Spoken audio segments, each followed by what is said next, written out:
Nathan Rourke in. Taylor Heinicke out.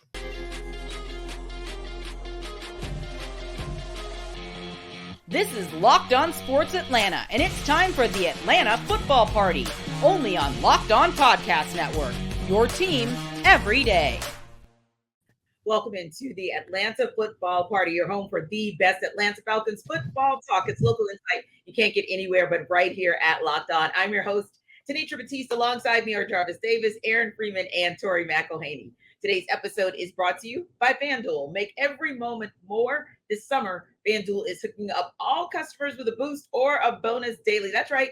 There's something for everyone, every day, all summer long. So visit FanDuel.com to get started. And our Atlanta Football Party is part of the Locked On Podcast Network, your team every day. So, guys, the pads are on and joint practices are on deck. We'll talk about that and who will be next to achieve football immortality. We'll talk about it. And also, if there's a Captain Obvious situation brewing in the QB corner, the Falcons announced Thursday they signed CFL QB Nathan Rourke just ahead of the team's second open practice. But just after the first open practice, Taylor Heinicke said he understands the positions he's in and went on to say, quote, I kind of see the writing on the wall. It's nothing I haven't been through before, so I accept my role in any case, more referencing, of course, to being in the same room with Michael Penix Jr. along with Kirk Cousins.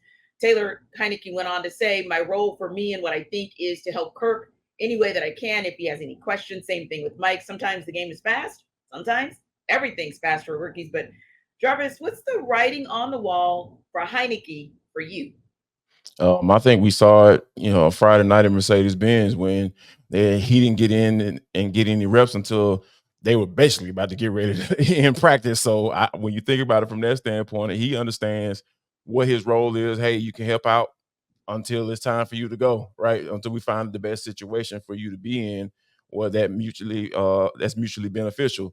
So I think Taylor kind of gets it. He understands where he is, and when he said this time, I think it was kind of found it funny that Terry Fano had got word that they were working out some players, and then he didn't give names. He said, "Yeah, we're working out a quarterback and we're working out a tight end." And then next thing you know, hey, we signed a quarterback and a tight end. I was like, "Oh, okay, that makes all the sense in the world." That your once starting quarterback said, "Hey, I see the writing on the wall." So he gets it. He understands the business of this game, and I feel like it's just a matter of him just figuring out, hey, where am I going to land once those decision or once that mutually beneficial situation comes about.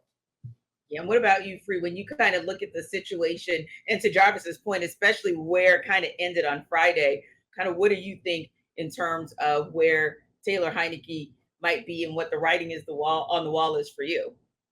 Yeah, I generally agree with Jarvis. I think Tori talked about it last week, talking about how she didn't think Heinicke was immediately in danger of going somewhere. And I agreed with Tori last week, but I think in the past week, the Falcons signed a quarterback. And so therefore it changes kind of the math on that.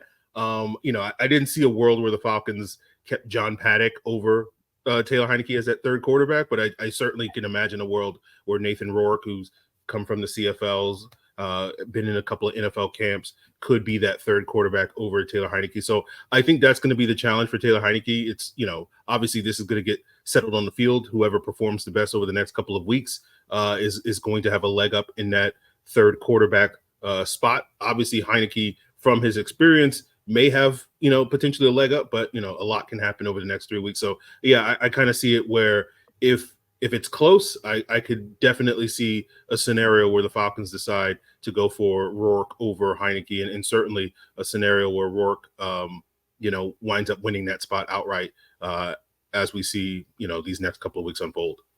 And Tori, to Free's point, kind of fast forwarding from where we were last Monday and what has transpired with the transaction to get Rourke and even the second open practice at the Benz, have you kind of shifted, or do you still kind of feel the same as far as your position of where Heinicke won't be, kind of how long you might be with the Falcons, or when we might see him part ways?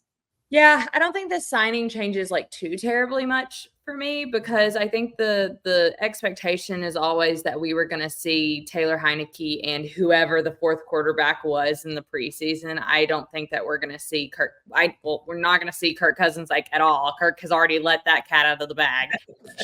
As far as Michael Penix, I think that I would like to see Michael Penix. I don't know if there's any harm in like having him take some live bullets, like and just kind of figure things out and let's see him in action a little bit more. But I think it's going to be extremely heavy on Taylor Heinicke and Rourke to kind of be the guys that are quarterbacking this team in the preseason. And if I'm Taylor Heinicke, I'm kind of wanting all of the reps possible that I could potentially have because of exactly what I said last week, where it's like, the better you can market yourself if you're Taylor Heinicke as a vet who's played in multiple systems, who's played in some really big games, who's been able to pick things up fairly quickly when he's needed to. I just can't stop thinking about what that could mean for him personally, but also for the Falcons as they're maybe trying to figure out what to do with him. So I don't know. I feel like I'm kind of saying the same thing as what I did last week, but it's because like it hasn't really changed for me. I still think that there's an opportunity to where you look at someone like Taylor Heinicke as a business asset and try and figure out if you do move him, what's the best possible time to move him? And is it at a 53-man cut? I don't know, because I still am I think it's going to depend to Free's point. I think it's going to depend very greatly on what we do see over the course of the next 3 weeks of preseason games. Yeah, I would agree. But it's interesting, and this is a sidebar, and then we'll move on. But Tori, as you were talking about, how much we see him, we think back to last season and the number of backup quarterbacks that we saw have to step in. And in some cases, with some teams like the Cleveland Browns, for example, multiple backup quarterbacks had to step in for that team just to piecemeal it together. But that said, piecemealing got them into position for the postseason. So you think about this being an opportunity for Taylor Heinicke to maybe have a little bit more of an audition in the preseason. But then I thought about something that we talked about on another outlet yesterday, and the world is starving to see Michael Penix Jr. and what he can do. So it'll be interesting to kind of see that balance as well, because I'm sure it'd be good for the Falcons coaching staff to see him with some game time speed. But yeah, I think ultimately it's kind of like you're making steps, you're making strides, and it's not so much an if, but a when it comes to Taylor Heinicke and kind of parting ways. Now, keeping with that QB theme, Jarvis, Arthur Blank spoke to the media last week, and one of the biggest takeaways, because we had kind of already known or heard most of what he shared, but maybe one of the biggest takeaways that I wanted to get your and Tori and Free's thoughts on were his first comments about that quarterback situation. Now, he said he was made aware the team would take Penix as the pick got closer and was in favor of it because of the need for a succession plan at quarterback, noting Kirk Cousins' age, noting the fact that you want that stability at QB that you saw in those decades with Michael Vick and Matt Ryan, and what happens when you don't have that kind of consistency. And Arthur Blank said, quote, he's very sensitive about not having that franchise quarterback, or would have been in a position to not have that franchise quarterback, and compared it to, quote, being in a spin cycle of a washing machine and not being able to get out. What are your thoughts about what Arthur Blank had to say when talking about how we got from that point pre-Kirk Cousins to now with the quarterback room? I think it answers the question that people are like, well, why they take another quarterback? They spend all that money, to $100 million in guarantees to Kirk Cousins, and then here you are coming the 8th pick, and you got people like me like, hey, man, let's draft another edge rusher so we can get to the quarterback. And next thing you know, they draft a quarterback, and they take a private jet out to Washington to go see the man work out, and all the brass is there. And then, like, I'm sitting there up here totally ignoring that. Like, oh, man, they just doing it. They ain't nothing to worry about that. And then next thing you know, Michael Penix comes to the Atlanta Falcons. So, yeah, I get it. I totally understand it, because the quarterback position is so freaking important. And then and one thing that I've kind of noticed as these quarterbacks come more and more important, they get paid more and more money. When you think about it, like they're becoming the exception to the rule as to how you operate, right? You talking about putting all that money in one position, like that was a no-no back in the day. You're not going to put potentially $150 million into one position, right? Because you got to spread it around and be able to, build a team and draft young players. And hopefully they hit early on so you can actually build a team. But now that's not necessarily the case. I think we're moving towards, especially when it comes to the quarterback position, to be able to move into a space where, hey, whatever you got to do, get one. And then once that one gets a little older, make sure you at least have a thought or a plan as to how you're going to get another one. Because when you don't have one, oh my gosh, you're going to be awful. So yeah, I totally understand it. I totally get it. Now that, we're sitting right here with two quarterbacks who could potentially have this team in competition and competing for a playoff spot for the next 10 to 15 years.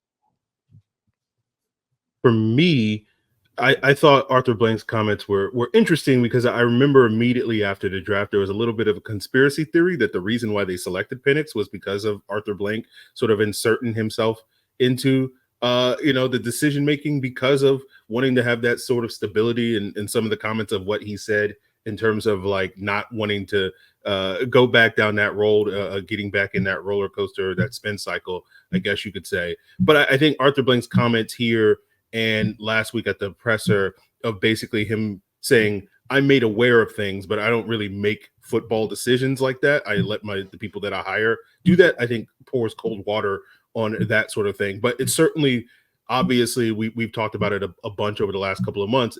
Obviously, this was something that was firmly on the minds of the top decision makers here in Atlanta of trying to stabilize that quarterback position and not being in a situation, 2-3 years from now where you're like, yeah, we want to kind of get off the Kirk Cousins, get that off ramp going, but we don't, it's an off ramp to what, and that's what the Falcons really valued this offseason. We'll see how it all plays out in the coming months and years. But certainly I think Arthur Blank sort of clarifying like what exactly is his role in this organization, because I think there's a lot of folks, because you see it all around the NFL where you have owners that are like, that was an owner decision, right? And then usually when it comes to quarterbacks, I guess technically everything is an owner decision because you have to run it by, like you can't just sneak up, hey, this guy's going to be our new quarterback on the owner. He's going to have some say or input into that. But I do think it was worthwhile for Arthur Blank to sort of come out and say like, hey, I didn't make that decision, but I certainly approve of that decision. Yeah. I mean, I don't know. I don't have very much else to add, if I'm being completely honest. Like, this is like, this is something that we talked about as soon as the Michael Penix pick was made, that like the Falcons didn't want to be in the same position that they've been in the last 2 years of being in this like quarterback purgatory, on this like quarterback carousel, however you want to say it, however you want to talk about it. Like, and that's exactly like Arthur Blank came out and said exactly what was said by Terry Fontenot and, company, whoever, the night that the pick was made. So none of this is like new information. It's just kind of hearing from the owner that like, he's like, yep, we're all on the same page. Just confirmation. And yeah, Tori, the only thing I thought about was kind of to all three of your points is this is good. The farther away we've gotten from the draft, the more I see, especially looking at the situation in Dallas and what they're facing with the potential with the departure of Dak Prescott, with Miami's decision to say, hey, we're going to go ahead and give Tua the contract and keep it moving because we need to shore that up. Same thing with Trevor Lawrence and Joe Burrow. You could go on and on and on, just the importance of shoring up that position, and also seeing in Green Bay how it actually paid off getting them back into the postseason by having a guy like Jordan Love kind of waiting in the wings to take over as they knew they were getting to the point where it was time to move on from Aaron Rodgers. Pads are on. Join practices on deck. We'll download on it in the deep dive.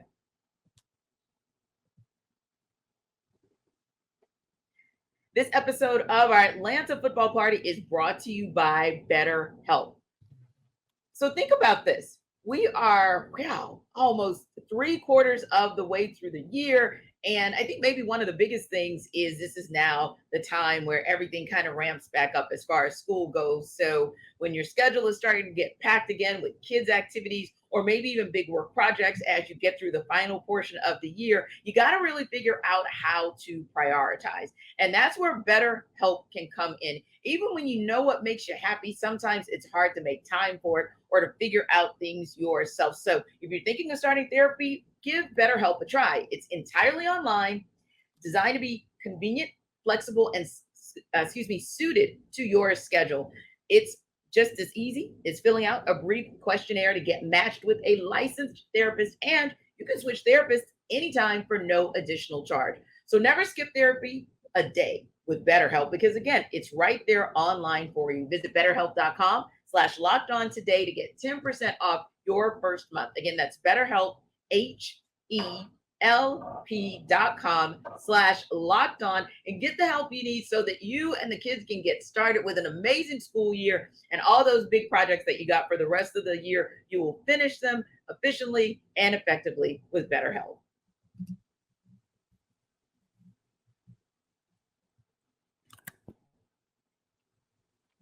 All right, so I think this is where the fun eventually has begun, Tori, because finally you got week 2 of training camp that's now in the books. You finally got the pads on, and you look back at that weekend. What was one takeaway for you as far as offensive side of the ball? But I would say I don't want to say most importantly, but maybe most interestingly on the defensive side of the ball, now that you've had the team wrap their first week in pads. Yeah, I think that this interior defensive tackle group is really interesting. I think this is the first time, because of, y'all have been out to Flowery Branch, the way that like the field is set up, we don't really get to see the defensive tackles like all that much because they're on the complete other side of the field. So like, I'm just kind of like, Grady Jarrett's over there somewhere. Like, I know he is. But now that we were at Secondary High School and then at Mercedes-Benz Stadium and actually getting to see kind of this group work in their like individual work was very intriguing to me, because it's the first time that I really felt the fact that like the Falcons have been talking since the draft about how they really were valuing different body styles and different looks of their defensive linemen. And to actually see it up close when they're all together is very interesting. Like Zach Harrison putting on 20 pounds and he's just kind of like a gargantuan, like he's huge. And then like you have Grady Jarrett, who looks, the man looks like he hasn't missed a step. Yeah. David Onyemata. Then you have like Ruka Roro. Like they have a bunch of different body types and body styles that I'm very intrigued to see how it ultimately shakes out, because I know people have been talking a lot about like Jimmy Lake's base defense. Like that's always a topic of conversation whenever a defensive coordinator comes in, and every single time I'm just like, I get so frustrated by that, because it's like that, like, yeah, okay, base defense is what it is, but like defenses at this level, honestly, at this day and age, are all multiple. Like, and you need different body types, and you need to have different ways to use someone like a Caden Ellis, like where he's coming off the edge instead of being truly like stand-up linebacker. So anyways, I'm going off on a tangent. I've been very interested to see. This is the defensive tangent I wanted to hear. Yeah, I've been waiting to see kind of that physical nature and seeing the body types and seeing how guys are used in rotation. And I think there's still a lot to be kind of unearthed about this defense that they're not showing right now in camp that they will eventually. So I think it's going to be really interesting how this defensive rotation sets up, because also someone like James Smith-Williams was never on my radar, and now he's like potentially going to be a starter. He's working with the starting lineup, like for this defensive front. Like the whole conversation about Troy Anderson, Nate Lamb, and Caden Ellis, and how they're using those guys, and who has the green dot, and like these are all things that are happening. And I think this defense is really fun when the pads go on, and that's something I felt. Oh yeah, and I think the energy level, you can kind of feel it. It's a little bit different. And I think you make a great point, Tori. There are just years where we've kind of had our binoculars and we're trying to see what's going on the defensive side, and we just kind of couldn't. So maybe that's one of the positive takeaways from being able to see them in a different light. But yeah, Free, we're finally at that point where we've got that full week of seeing the team in the pads, and on the defensive side of the ball, maybe you did get to see a few different things there. But even on the offensive side as well, what were some of maybe the takeaways for you as the Falcons wrapped week 2 of training camp? Well, for me, it's really some of the competitions that we thought going into camp were going to be heated have not been as heated as we thought they would be.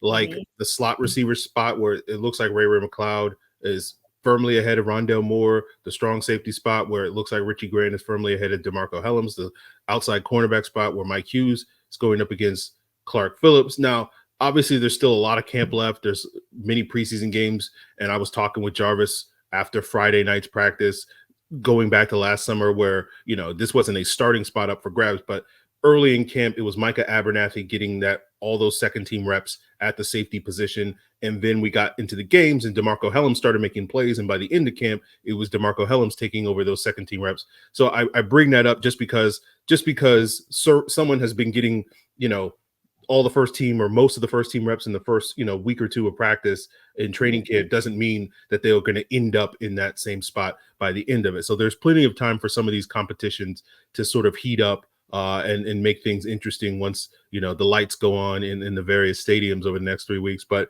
that has been probably the biggest surprise to me, that some of these competitions just haven't been as maybe back and forth as we've seen previous competitions in Falcons training camp. Yeah, and I think that for me, it's kind of something that kind of peaked on Friday.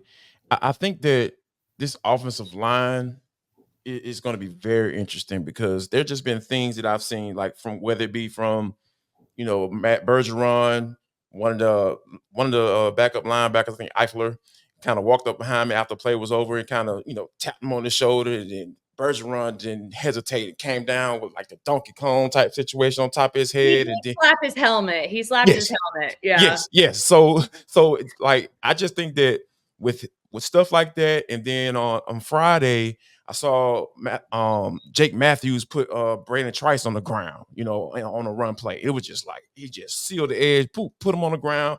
Trice was on the ground. He tried to get right back up, and Jake was just like, "Hey, man, he ain't going nowhere. Don't even worry about it. Plays are already gone." And then even with Caleb McGarry, he put a guy on the ground. Boom, I'm talking about immediately. It was just like, I was like, man, what is going on here? So for me, it's cool to see. And it is one of the things that I said that, hey, this group has potential to, be one of the front running group for this team and establishing the identity of who this team is. I feel like I've been seeing it. It's been cool to see, kind of watch those guys like, hey, man, we're not no pushovers. We don't care what y'all say about us in pass pro. Like, we're going to establish ourselves. We're going to punch you in the face. If you mess with us, we're going to hit you back, and we're going to put you on the ground. And when you have that type of group leading the way in a season where, hey, we have to win, we have to get to the playoffs, starting up front is a great start. And it's been cool to kind of watch those guys kind of evolve and be able to establish themselves as that front running group. Well, clearly, whether it's the offensive side or the defensive side of the ball, if it's in the trenches, Jarvis has chosen violence, and he likes violence. And you see more violence, violence, because we've got joint practices and an actual preseason game that is coming up. We'll talk about that and whether or not there's a Falcon out there who's about to achieve football immortality. That's up in What's Next.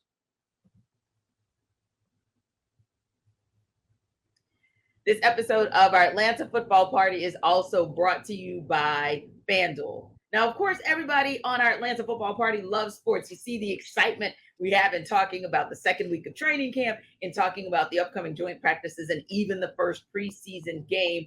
But we know that there's still a little bit of a slowdown until we ramp back up to the full regular season. But you can still do all the sports you want, see all of the sporting with FanDuel, because it lets you keep the sports going whenever you want, however you want. All you have to do is open the app and dream up bets anytime you're in the mood.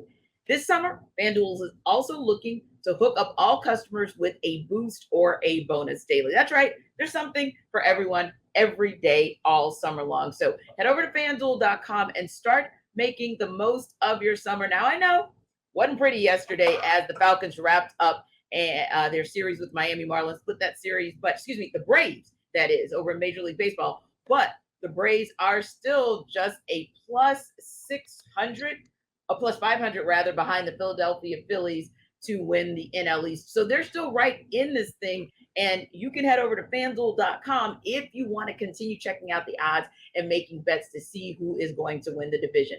FanDuel is an official sports betting partner of Major League Baseball, so don't forget to check it out at FanDuel.com.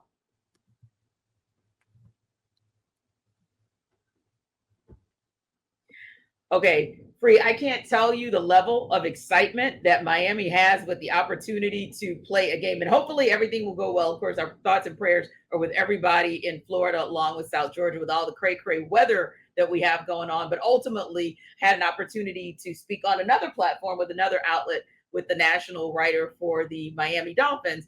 And I got to tell you, they're as excited about getting the joint practice going with the Falcons as maybe the Falcons fans are as well. So when you think about those joint practices, think about that game coming up Friday. What are you looking forward to most seeing in practices and in that game?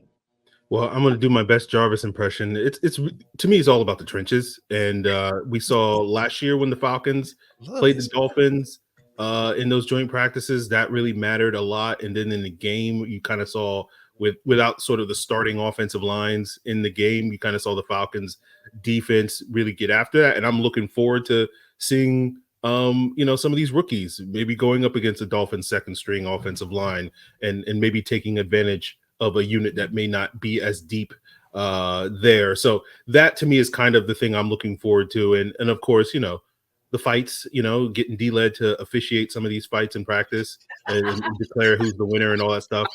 I'm also looking forward to that. Oh, man. Again, the show is choosing violence. There's a theme here. What about you, Tori? What are you looking forward to besides the violence? Besides the violence. I have to agree about the point that Free made about the rookies. I'm very interested to see. This is like a good gut check barometer to see where the entire team is, of course, but it's also with some of these guys like a Braylon Trice, like a Rourke, even hopefully Michael Penix Jr. It's a good chance to see, okay, how far along are they? How mature are they? What does their maturation period look like? This is a good chance for us to see them going up against things that are not fully scripted. Like it is scripted, but there's a little bit more of a curiosity because you don't know these guys that you're going up against. Like I find that piece of joint practices. Y'all know how I feel about the preseason. If we had all joint practices and no preseason games, I'd be okay. You'd never hear a complaint out of me. Sure. But I understand the importance of having to figure out the roster. I'm also something else that's really interesting. I'm curious to see what we do see when we get to some like kickoff rule stuff. Like this is the first time that we're really going to get to see kind of a more live execution of the new kickoff rules. And I don't think we're going to see anything. I think it's going to be incredibly like vanilla. Like I think that a lot of people are very much holding their cards closer to chest, but I think at the bare minimum, just to be able to see it in action a bit more will be good. It'll be a good thing. And that was the feedback from even the Hall of Fame game, knowing, of course, that weather kind of derailed that game a little bit. But yeah, you saw 8 kickoffs and you saw 7 returns, something that was decidedly different than what we'd seen in 2023. So I think, so your point, Tori, a lot of people are kind of looking to see what we can get in this first week one where we have more than one game to kind of look at, more than one sample size to see how the new rules are going to play a part. Yeah, I think one of the things that I'm interested to check out is the wide receivers. Yes, I want to see those guys continue to work because I was really impressed by what I saw with Casey Washington on Friday night. Like he got a chance to get matched up against AJ Terrell. AJ Terrell was trying to get a little reachy grabby a little bit. I was like, all right, man, that's a rook now. You got to trust yourself against the rookie. But it's cool to see. It's just like Tori talked about when people get used to going up against each other. Your teammates in practice in camp. Like you understand all the tendencies. You get.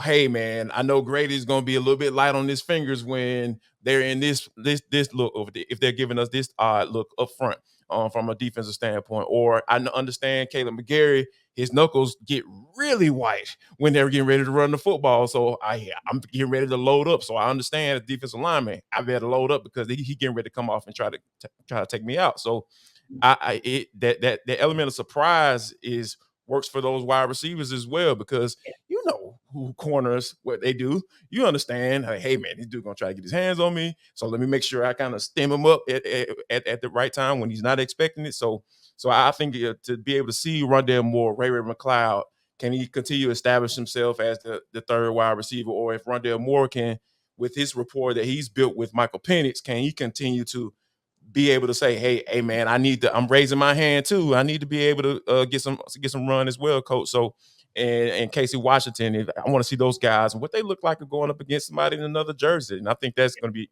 very interesting to watch coming up in practice and in the game as well. Yeah, and we talked about this, and that Dolphins reporter isn't sure how much they'll see, probably just a couple series, if that, with Tyreek Hill and Jalen Waddle, but we talked about the possibility. We'll need to see that.